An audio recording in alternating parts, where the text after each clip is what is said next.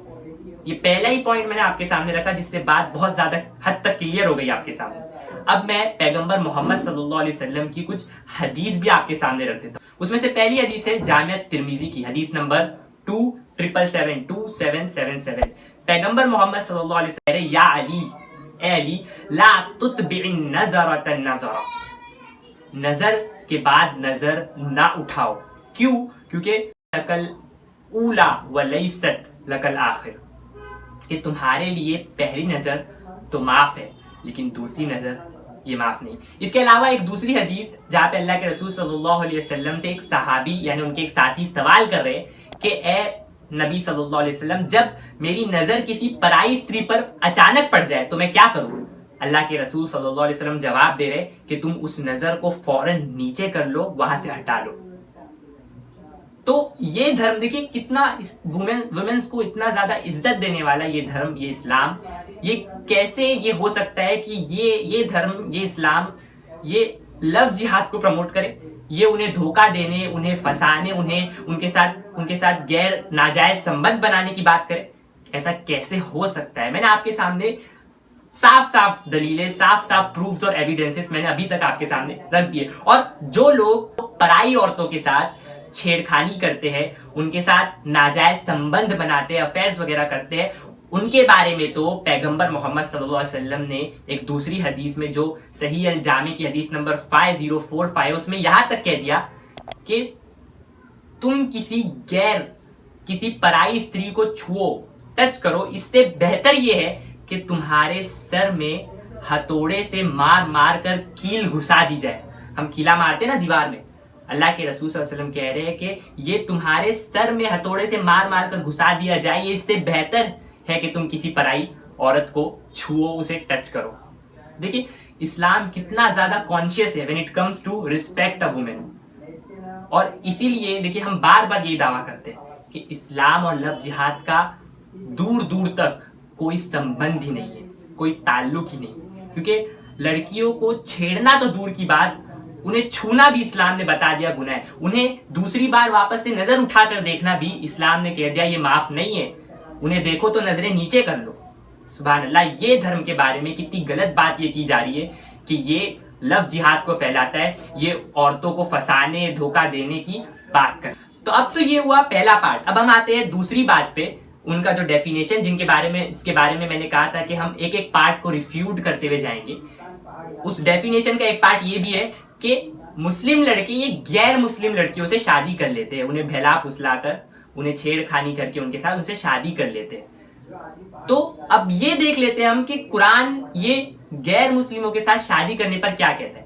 تو قرآن کی صاف صاف آیتیں موجود ہے کہ جس میں غیر مسلم لڑکے اور لڑکیوں سے، مشرکوں سے مسلمان لڑکے اور مسلمان لڑکیوں کو شادی کرنے سے منع کیا گیا ہے، صاف صاف۔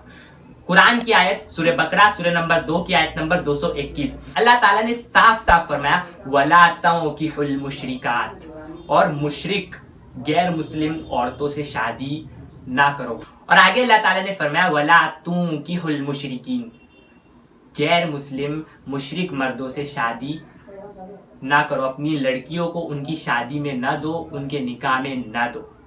اور کیوں؟ اس کی وجہ بھی اسلام نے بتائی کہ اولئک یدعون الی النار، کیونکہ یہ لوگ تمہیں جہنم کی طرف بلا رہے، واللہ یدعو الی الجنۃ ومغفرۃ باذنہ، اور اللہ تعالیٰ تمہیں اپنی جنت کی طرف بلا رہا ہے اور مغفرت کی طرف بلا رہا ہے۔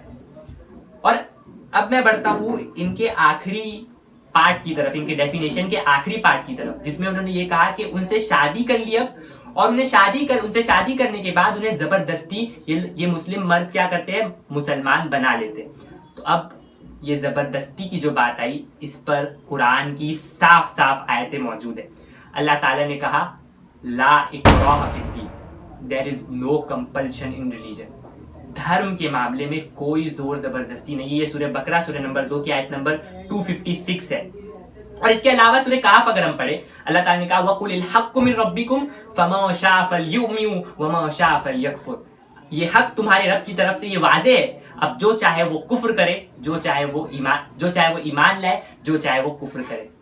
اور اس کے علاوہ سورہ انسان میں بھی اللہ تعالیٰ نے اسی کی جیسی سملر بات بتائی, انا ہدیناہ السبیل اما شاکرا و اما کفورا, کہ ہم نے انسان کو راستے دکھا دیے, اب وہ چاہے تو وہ شاکر بنے یعنی شکریہ ادا کرے, اب وہ چاہے تو وہ کفر کرے, وہ نافرمانی کرے.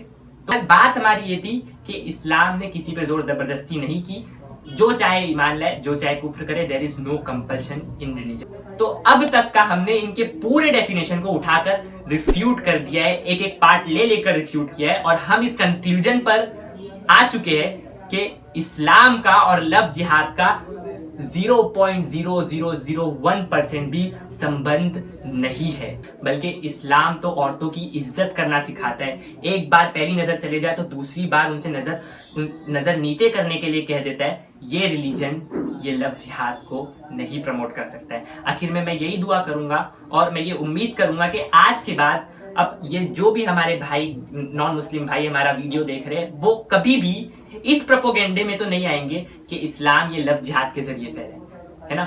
تو اللہ تعالیٰ سے میں یہی دعا کرتا ہوں, اللہ تعالیٰ ہمیں صحیح سمجھ عطا فرمائے, اور اللہ تعالیٰ ہمیں ان پروپوگینڈوں سے جو اسلام کے خلاف دن پرتی دن کیے جا رہے ان سے بچنے کی اللہ تعالیٰ ہمیں ہماری سے حفاظت کرے. آمین یا رب العالمین. وآخر دعوانا ان الحمدللہ رب العالمین.